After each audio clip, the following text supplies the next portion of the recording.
আমি নামাজের বৈজ্ঞানিক উপকারিতার উপর একটা লেকচার দিতে পারবো। 1 ঘন্টা ধরে লেকচার দিতে পারবো নামাজের বৈজ্ঞানিক উপকারিতার উপরে। যেমন ধরেন, নামাজের সবচেয়ে সেরা পজিশন সেজদা।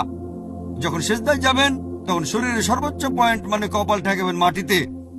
যখন এই পজিশনে যাই তখন কি হয়, আমাদের ব্রেনে রক্তের সাপ্লাই বেড়ে যায়, ব্রেন সুস্থ স্বাভাবিক থাকে। এতে করে চিল ব্রেন হওয়ার সম্ভাবনা কম থাকে।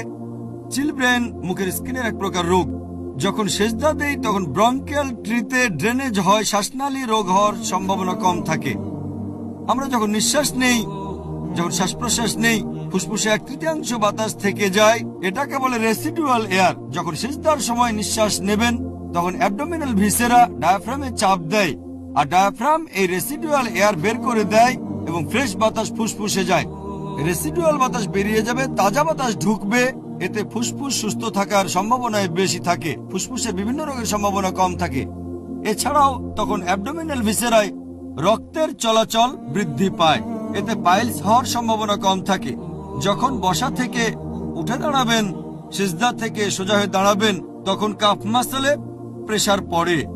আর মেডিকেল সায়েন্স অনুযায়ী এই কাফ মাসলকে পেরিফেরাল হার্ট বলে। এটা শরীরের নিচের অংশে রক্ত পাম্প করে। আমি এভাবে আরো অনেক পয়েন্ট বলে যেতে পারি নামাজের উপকারিতাগুলো কি কি।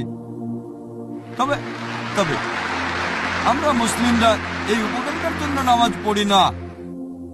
নামাজ পড়ি এভাবে আমরা আল্লাহ তাআলাকে ধন্যবাদ জানাই।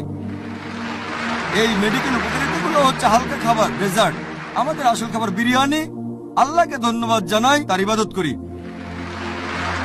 এই মেডিকেল উপকারিতা দেখে হয়তো অমুসলিমরা আগ্রহ পেতে পারে, হয়তো ইসলামের কাছাকাছি আসবে, এতে স্বাস্থ্য ভালো থাকবে। তবে আসল কথা আল্লাহ তাআলাকে ধন্যবাদ জানানো, কারণ তার ইবাদত করি। এমন না যে এক্সারসাইজ করছি। এগুলো বাড়তি উপকারিতা, সাইড ডিশ।